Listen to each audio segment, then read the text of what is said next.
Good evening. Tonight on the agenda, leading Brexiteer Michael Gove, TV presenter and journalist Piers, Remainer and businesswoman Gina Miller, Labour MP and former leadership challenger Owen Smith, and journalist and broadcaster Julia Hartley-Brewer.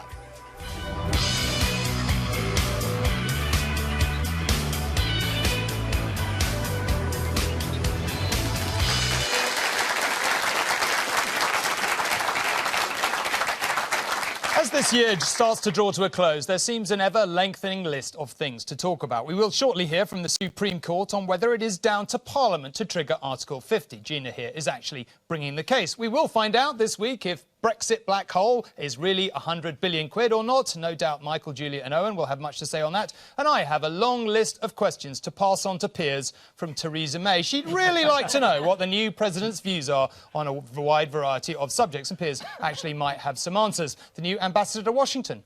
Well, maybe you heard it here first. Let's face it, 2016 has been one long tale of the unexpected. So we're hurtling towards Christmas, and the season of peace and goodwill is upon us. It feels like only yesterday that January 2016 dawned with our old Etonian Prime Minister warming his feet in front of the fire in Downing Street. All was calm.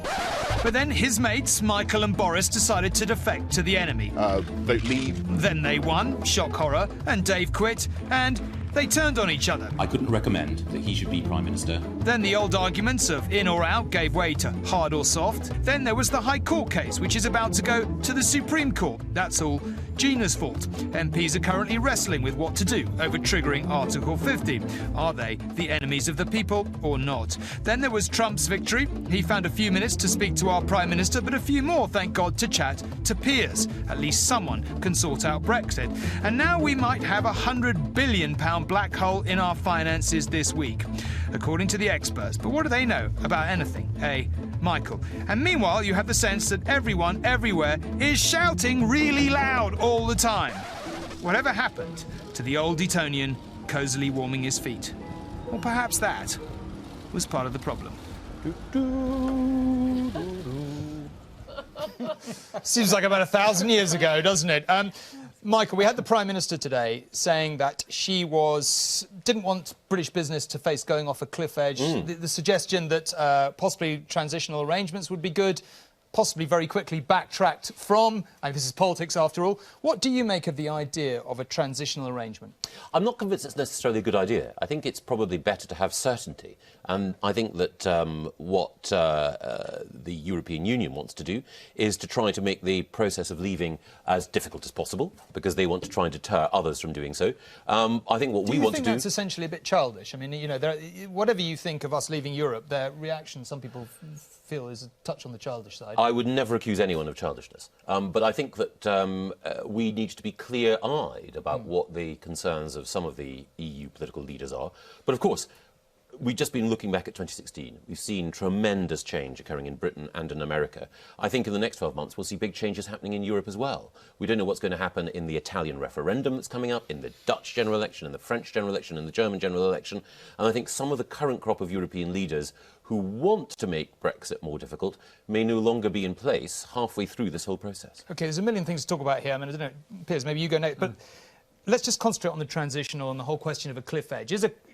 The Prime Minister seemed to be saying today, OK, we recognise that we might need something as an interim measure. Well, viable or not? Well, look, I've got news for Theresa May. We fell off the cliff. I mean, you cannot get anything more cataclysmic than us ceding from the European Union. So I think we have to accept we have gone over the cliff, firmly shoved by Mr Gove and his cohorts. And we are where we are. I voted Remain, but I have to say when I didn't do it with any particular conviction. And the reason was when I was editor of the Daily Mirror back in 2000, and we had the big debate about whether to join the Euro, I was persuaded by many of the people who were trying to persuade the country about Remain that actually it would be a disaster if we didn't go into the Euro. I believe them. The Mirror campaigned that we should be in the Euro. We didn't go in the Euro. And guess what? It wasn't a disaster. So I'm not professing to have any great knowledge about how this all washes up. And I agree with Michael that in America and around Europe now, you're seeing a real tide of change, people wanting something outside of conventional politicians. But Theresa May is where she is. She's been handed the biggest hospital pass imaginable. And her job is to try and navigate the country now to a Brexit, whether it's soft-boiled, hard-boiled, eggs are the same in the end, right? They're eggs. We are going to be coming out of Europe probably 2 years after March, and we have to do it in as best way as we can. Now, I say one thing. Yeah. The others will have views about other parts of this. But one of the most important moments, I think, for this country since the Brexit happened was Donald Trump winning the presidency, and he's a very divisive, polarising character, and we'll talk about him later. But Barack Obama said if we were to leave Europe, we'd be back in the queue with the Americans. Donald Trump has said the complete reverse. In fact, he's almost said, come on, let's do a deal. We should be smashing down his door as fast as we can to do a deal with the Americans, which sends a message to the Europeans who may want to give us a hard time.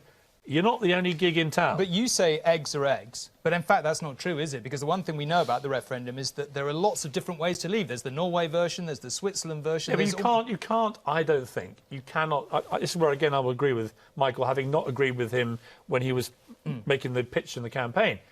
We are out of Europe, right? Whether we do this in piecemeal way or big way, my view is it doesn't make a lot of difference. We should just get out, jump on over the cliff, into the water, start swimming, and let's see where the promised land takes us. Gina, I mean, you've brought this case, which we're going to talk about in a minute, but just on the question of whether we need something to smooth our passage out, whether it's even possible to negotiate a deal in 2 years, what would you like to see? You're a businesswoman.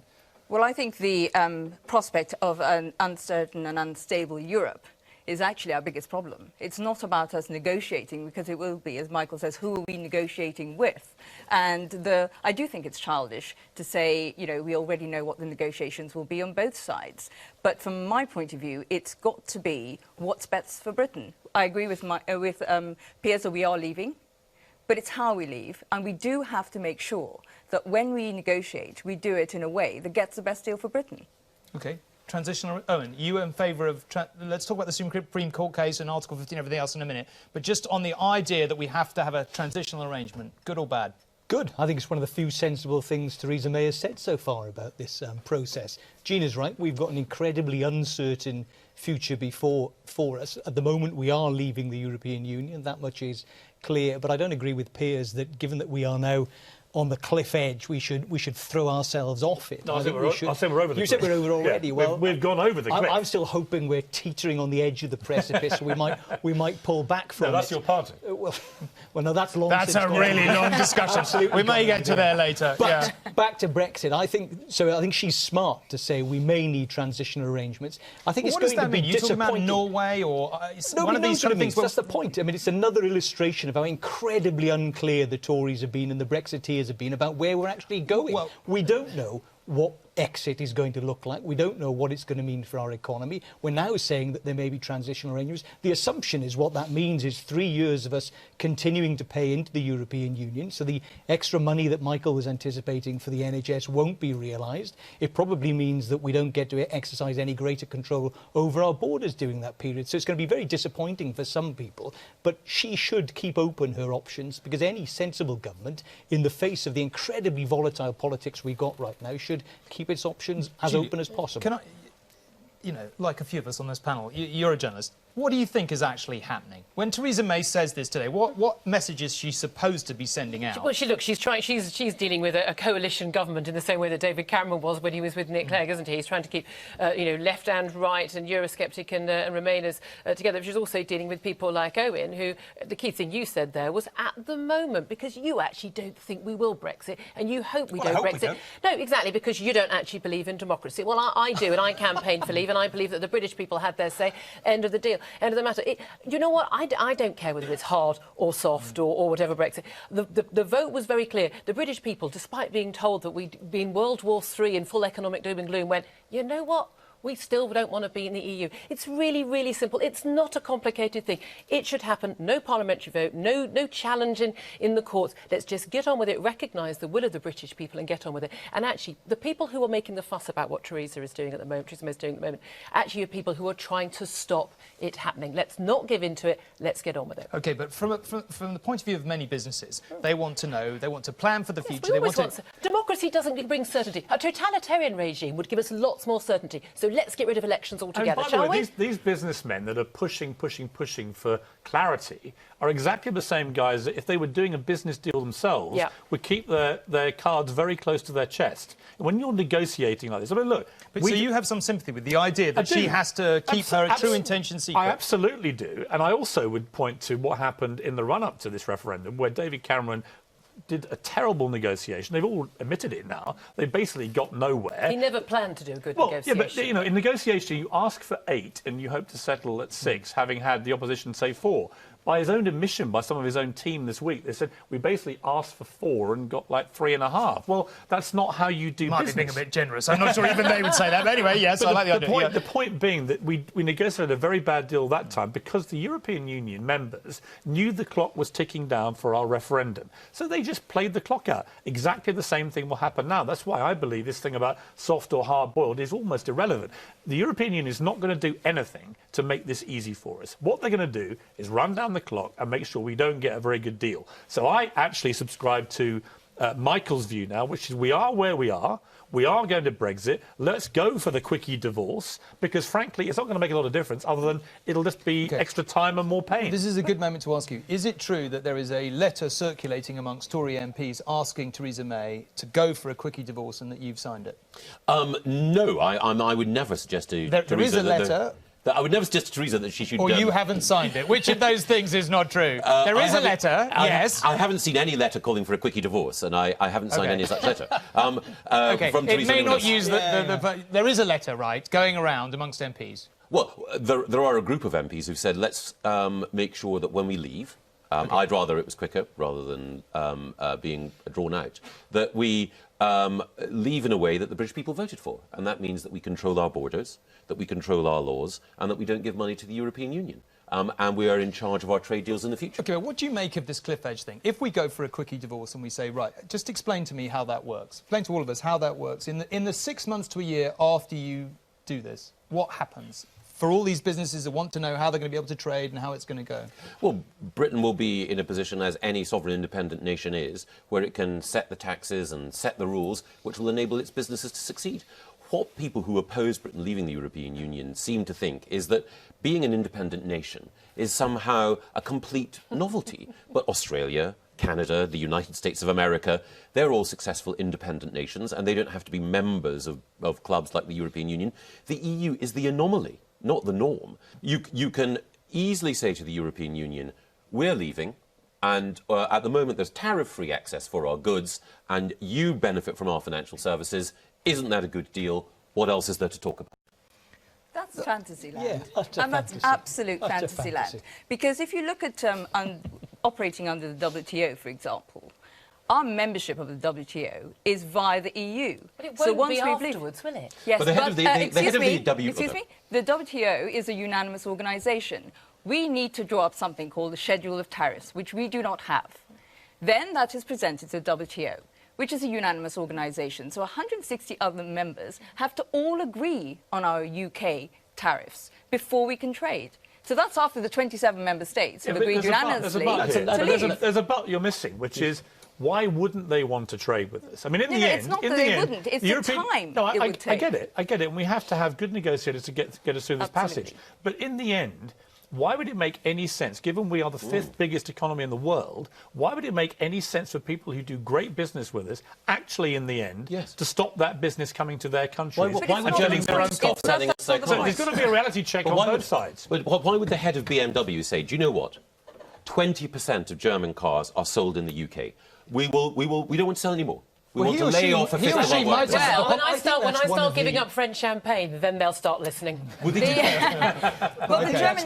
That's one of the fibs, Michael, that we saw during the campaign. It won't be with the head of BMW that we are negotiating. It will not be with but the Chancellor, Angela Merkel, will be negotiating with the head of BMW. Make his point for a second. It will not be with European business people who might make rational decisions based on their bottom line that we're negotiating. It will be with politicians who have in mind the views of their population. And you are right have jobs that it with will be companies like BMW. So you're telling me that the German Chancellor will say, I'm deliberately pursuing this policy, knowing that a fifth of car workers in my country will lose their jobs as a result of it. Simply in order to be vindictive towards Britain. She may decide to put the interests of her relationship with the other members of the EU above her relationship with us. Precisely. How would What she they wants benefit to do, I would from imagine. Germany, which is the paymaster for the entire European Union, suffering economically? By The keeping the point is that European Owen Union and the Europhiles ask us to stay in a club run by people whose sole motivation seems to be vindictive towards the UK. Well, if that really is their attitude, then we really are better off out. Okay. But you're all total talking misrepresentation about... of what I said. The point I'm making is there will be a reason for Angela Merkel and lots of other European leaders to want to do precisely what you said, Michael, which is to give us a tough time in order to try and encourage other people who might be game. Okay. Well, I think it's I impossible for us just want to move this on given the way you've Gina led us is to the bringing cliff this edge. case, which we expect to hear from in the next week or two, the Supreme Court. Most people, I think the Supreme Court is probably going to decide against the government. I'm not sure whether that's right or not. That's going to leave it to Parliament to decide. Owen, how does that play out? You're going to have to potentially have a parliamentary vote on Article 50. What are the conditions, in your eyes, to let it through? I think we should be very clear that nobody voted to explicitly leave the single market. The Brexiteers Well, were Michael not was clear quite about- specific about that. Yes, he I was, think to the be fair. Brexiteers, How much specific were they supposed to be? I mean, I think everybody knew exactly what they said No, about I don't that. think that's right. I think there were, as you these said earlier on, stupid Piers, leave there were voters. myriad different scenarios that were laid out, including extra money for the NHS and different versions of leaving Okay. Europe. What Can we just wasn't look- clear was that we were definitely Well, I going to voted for Remain both with a leave clear, the but single look, European I voted market. for Remain, and I'm not entirely stupid. I'm quite stupid, but not entirely stupid. I wouldn't And say that. Thank you, Owen. But I voted for Remain with an absolutely clear-headed impression that the Leave camp, by saying we Brexit, meant we came out of the single European Prime market. Minister So said it meant that. that. Was the deal. Well, I mean, I think it was very confused, their campaign, and I think it was a mess Okay, of let's leave the- fabrication. well, the Remain and campaign fears. was hardly any Owen, better. Owen. Let's leave the Excuse me, past. but why- Hold on, No, I'm hold on. not. I knew I was I'm going to not. have to disappear to the pub halfway through this conversation. Owen, I just want to that allowed? Yeah. I've got the wine beneath the table here. Listen, the thing I wanted to focus with you on is, if you come to the Article 50 vote, I've heard it suggested that you want a second referendum. But what's the point in a second referendum at the end of the deal? Because once you trigger Article 50, there's no way back anyway. So what is it that you really want, or you think you can...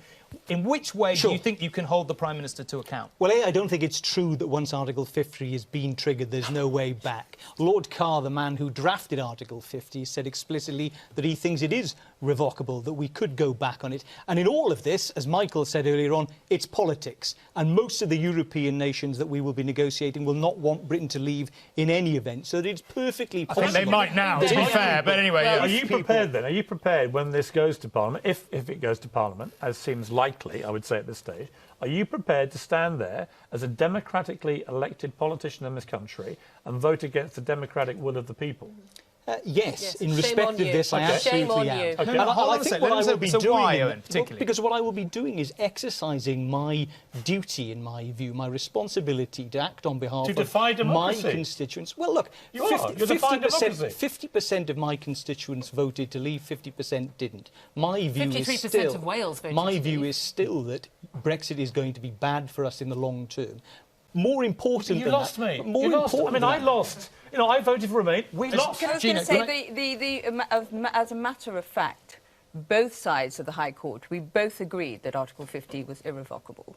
And so that's not up for debate in the Supreme Court. That's not something that's going to be debated. My case was about saying that there was very little legal certainty about how we leave.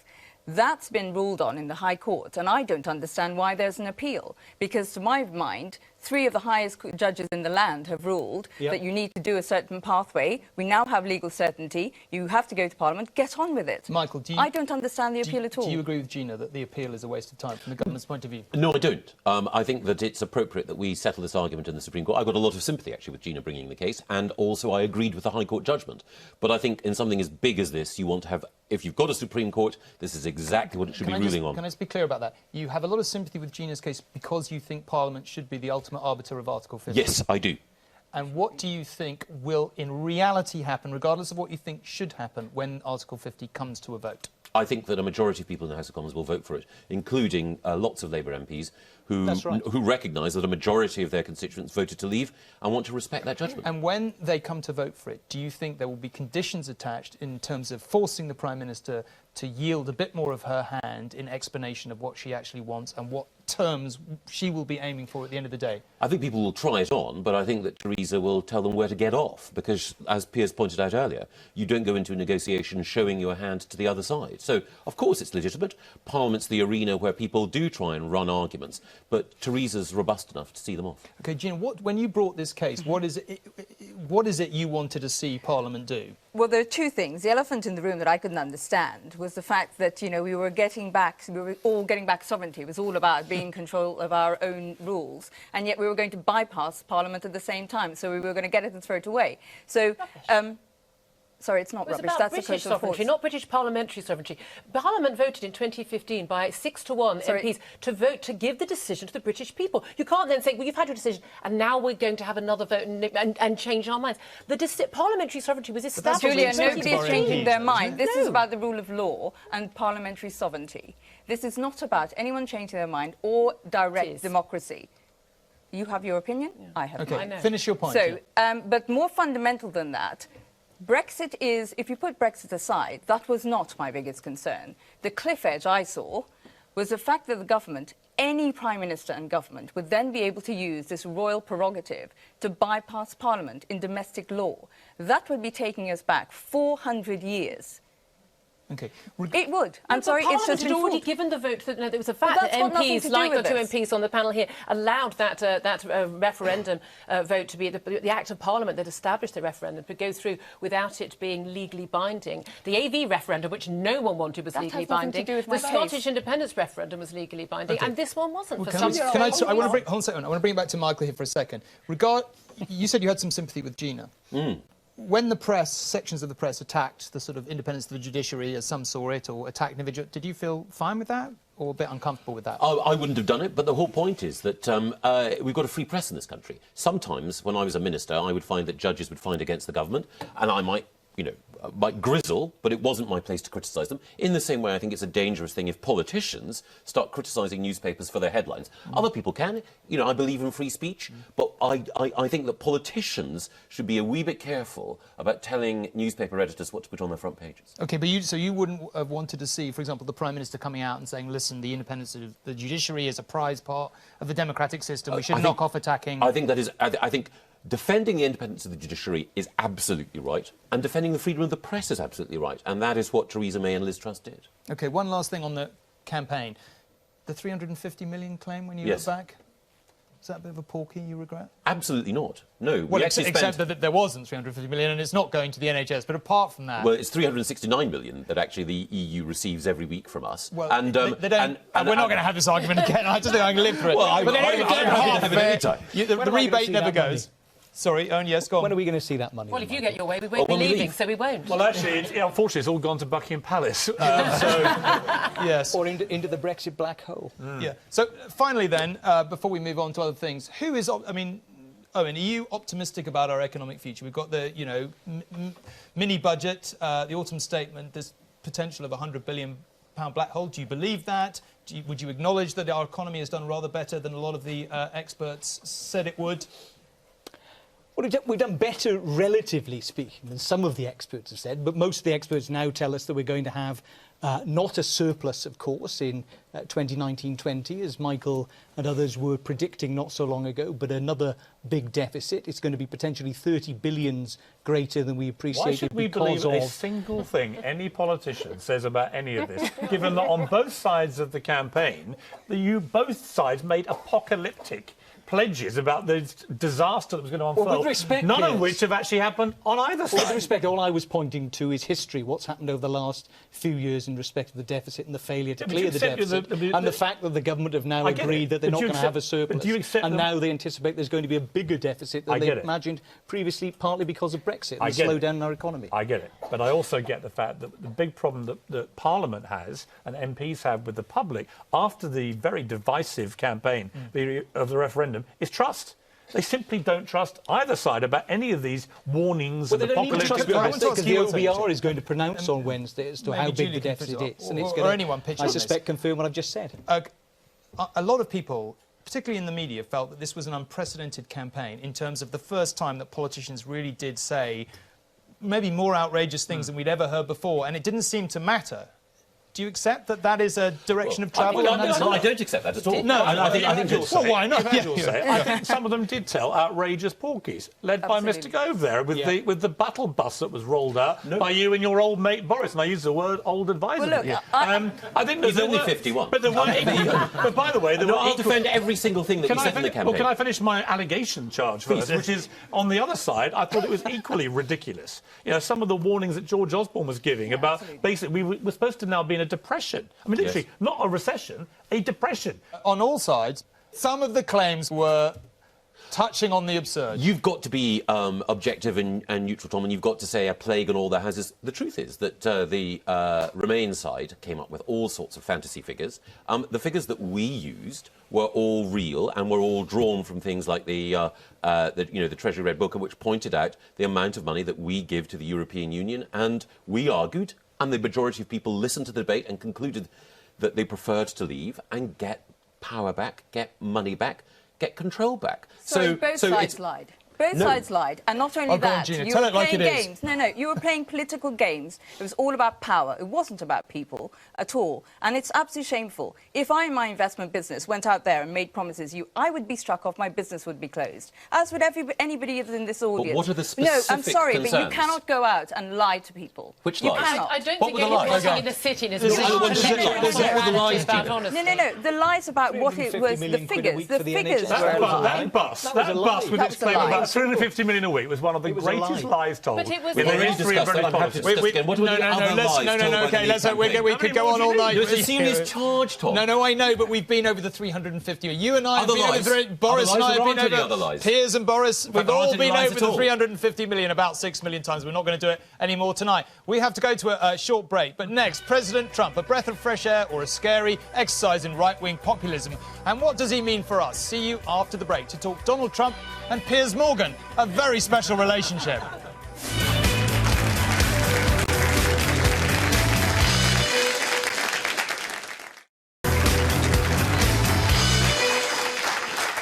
Welcome back. We thought of having Theresa May in here to talk about the future of US-UK relations. But then we thought, what's the point? Why not have a man who actually knows? So, Piers,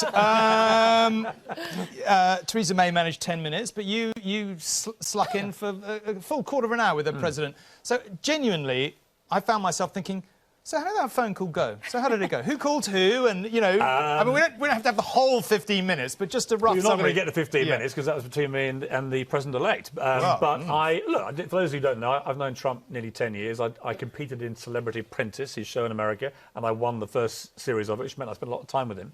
And then I interviewed him many times when I was at CNN. We used to speak every 3-4 weeks. I became, a pretty good friend of his. And he was, in my experience, a fascinating character, incredibly bright in a very street-smart kind of way. Could be very funny, very charming when he wanted to be. He could be utterly ruthless, very tough businessman, clearly a brilliant deal maker. He's one of the top deal makers in American business. And I look at what's happened to him, and I saw all the signs with Brexit of an elite establishment simply not recognising the possibility, or even daring to consider, that this kind of sexist, racist Neanderthal, as they put him and his basket of deplorables, as Hillary Clinton called all his supporters, that they could ever prevail over the elite establishment So candidate. would you say he's not sexist and he's not racist? I think he certainly said things which have been sexist. He certainly said things which people have interpreted as being racist. Doesn't that make you a sexist and a racist? It can do, but I think, look, I'm not here to defend everything about Donald Trump. I made it very clear from the moment he ran, I wouldn't personally vote for him. I'm not a Republican. I wouldn't vote for the Republicans or Trump. But I do think he was massively over-demonised. And I do think it's a case of if someone's murdered 5 people, your best sales pitch against him is not to go out and tell everybody he's murdered 10. And I think the over-demonisation of Trump had the effect of solidifying his base and galvanising his base. And I think Hillary played a very elitist campaign with all her big pop star friends. And if you were someone in Wisconsin or Pennsylvania who'd lost their job and couldn't feed your family, you gravitated towards this billionaire Robin Hood figure. I totally get that, and I'm not being funny here, but genuinely, we don't have much of an in as a country, do we, with Donald Trump? So when you call, I mean, is it just pleasantries? I mean, do you look, call him? I mean, are you talking about what does he think of Theresa May? Okay, well, he called me on Wednesday, and I was actually asleep. So I woke up to a message saying, "This is the office of Donald Trump, President-elect. He'd like to speak to you." And I was like, "You know what? I'll get back to you." I then spoke to him the next day, and we had a 15-minute chat. He was, without going into the detail, what I can say, he was incredibly confident, very pleased about his win, very excited about the challenge. And I always said to people in the whole campaign, look, he is divisive, he is polarised, he's not everyone's cup of tea. I get all that. But I don't think he's the next Hitler. I don't think he's appointing a bunch of Nazis in his cabinet. I think he's a pragmatic business guy who played very hardball to win the Republican nomination. You already saw him in the campaign against Hillary coming more to the middle and softening his positions on a lot of issues. Well, he did. I mean, but did you give him? Did he give you any insight to what he actually thinks of Theresa May? Did you share with him your views of Theresa May? His view of Theresa May is he doesn't know her, but he had a very nice conversation with her, and he looks forward to doing business. You think she's a 4? Well, I mentioned earlier. Well, OK, look, that's how he judges women, Piers. Julia, we can continue to mock and pillory the President of the United States. I'm mocking him. That's a statement of fact. That's how he judges women, fine. whether he wants to have sex with them That's or not. That's fine. You can trivialise him now down to that level if you want to. It doesn't help Britain. You know, Britain. You think Donald Trump sitting there going, "I wonder how I can please Britain every minute of the day." Forget it. We are now coming out of Europe, and I say to British people, whatever your view of Trump, give the guy a chance. Now he's won the election and is the most powerful man on earth. Give him a chance. I want to widen this out, but just one more thing. Do you think that he, we are in the business where he is the president and our national fate is, I'm not saying it's in his hands, but, what do you think and was there anything in this phone call about what he thinks of us, what he thinks of our place in the world? Because Obama... Donald Trump he considers himself to be partly British. His mother was Scottish. She was born and raised in Scotland until she was 18 before she went to America and met Trump's dad.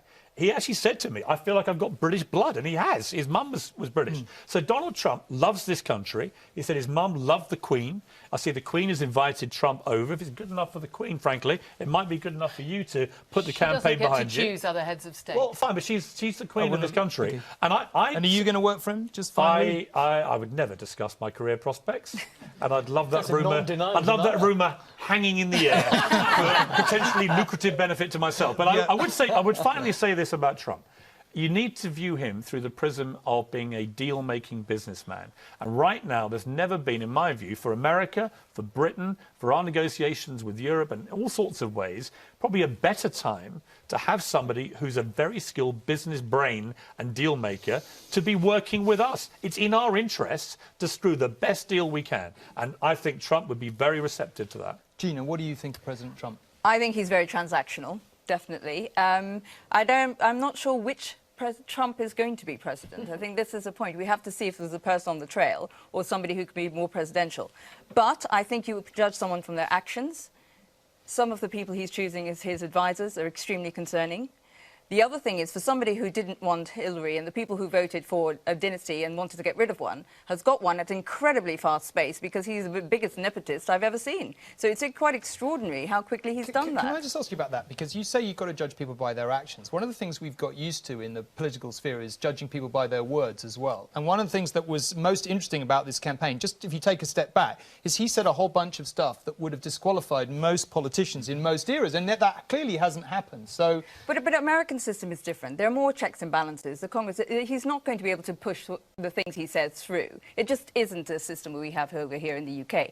But I think in America, it is actually a sign of the times all over the world. The politics is changing for everyone, and people are hurting, and that's what he answered a cry. And that's what's happening all over the world. Michael, what do you think of President Trump? You welcome the idea of it? No, but I completely agree with Gina that someone as flawed as he is became president because, exactly as Piers pointed out, he was the messenger for a very powerful message. And that message was, I'm terribly sorry, Washington, you've screwed it up and we need change, and this man is promising it. Is it Brexit, the same sort of thing, in your view, in your analysis, or totally different? Not totally different, but I think that there are significant differences between the Trump phenomenon and the Brexit phenomenon. However, I also agree with Piers that we don't get to choose who the American president is. The American people do. They've made their choice. We might have voted for someone else if we happen to be American, but now that he's there, we have a responsibility to try to get the best relationship with him for British people. And I think the point that Piers makes, that he feels British, as we've heard, his mum was brought up in Scotland, he's got investments here. Let's take advantage of them. Let's not be starry-eyed about him, but let's be pragmatic. Do you not feel a bit embarrassed, though? And I don't know whether this was just the way it was written up in the Sunday papers, but the Sunday papers had it said that, you know, Theresa May had offered him a meeting with the Queen, and, Nigel Farage can't offer that. I mean, is that how you want your government to be coming across? We can offer him the Queen. No, Nigel can't do that.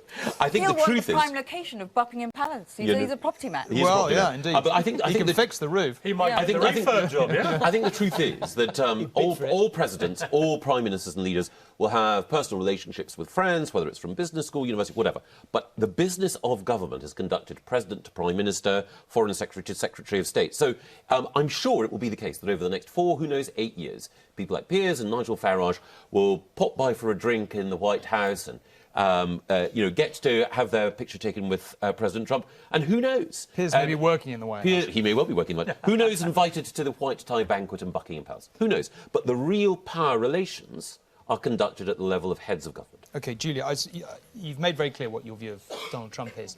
Do we, as a nation, sit here for the next 4 years and say this man is reprehensible, we're just going to have nothing to do with him? Or do you accept that we're now at the point where we've got to bin all that, as Piers is suggesting? There are far worse other heads of state around the world and heads of government that we have to deal with. I mean, with the Saudis for a start. But look, the reality is we're going to have to deal with him. We didn't get to elect him. I believe in democracy. We accept the verdict of the American people. Hillary Clinton wasn't a good enough candidate to beat Donald Trump. What does that say about Hillary? The reality is, though, well, not only must we stand up for our trade deals and our business, and I'm rather share the view of Piers that actually he'd probably be rather good for us on that front, certainly better than the back of the queue comments. However, we also have to stand up for our civilised Western liberal values, and that means not being racist, not being sexist, not being Islamophobic, and bearing in mind the Vice President is extremely homophobic as well. And I have to say, standing up for those values on the world stage also counts for something, because that's where we have our soft power. Owen, I mentioned earlier this whole notion of the idea that the public discourse is changing.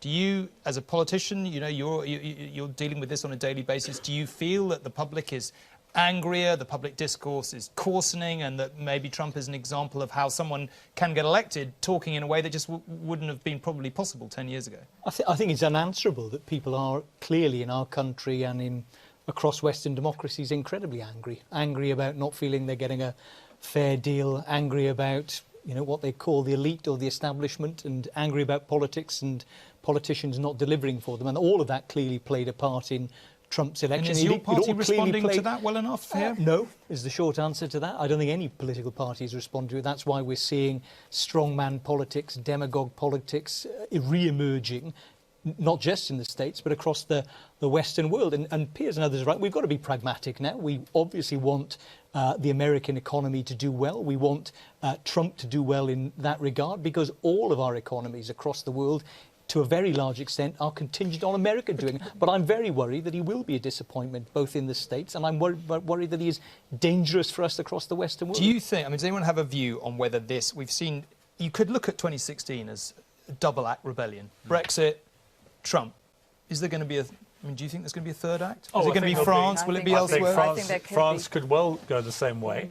And I think that the problem is that everyone who gets engaged now in this debate politically, whether they're talking about terror from Islamic radicals, whether they're talking about border control, whether they're talking about their schooling, where they have maybe too many kids not speaking English, whatever it is, we have to move on from anyone that actually, as a politician, expresses concern about this, or anyone that supports that politician expressing concern, being instantly branded a racist. Not everything is racism. All I can say is we have to, I think, accept that when people campaign, whether they're in England, and Michael, I'm sure, would accept this, or whether they're in America, they play very hardball, but you shouldn't always hold them to the fire, perhaps, of the detail. Let's see how Trump does. It's just a fact. Look, President Obama, everyone here loves Obama and hates Trump, right? Obama campaigned in 2008, and one of his main campaign things was, I will close Guantanamo Bay, this disgusting abuse of human rights. Here we are, 8 years later. He's on his valedictory tour around Europe. Guantanamo Bay... There's a difference between not fulfilling a manifesto pledge and saying the things that Donald Trump has said. Let me finish the crucial point. Guantanamo Bay is still open for business. Okay. All right, so all politicians, I'm afraid, and I have to be cynical about this, they make campaign pledges they don't keep. Okay. Let's see what Trump does, and let's judge him on his decisions. We could go all night. There is a lot to debate. Let's go to the pub. Yeah, we will. We will continue as soon as we're off air. That's all we have time for tonight. And next week, the last show in the series to round off what has been, let's face it, a year like no other. Please don't miss it. In the meantime, good night and thank you very much indeed for watching.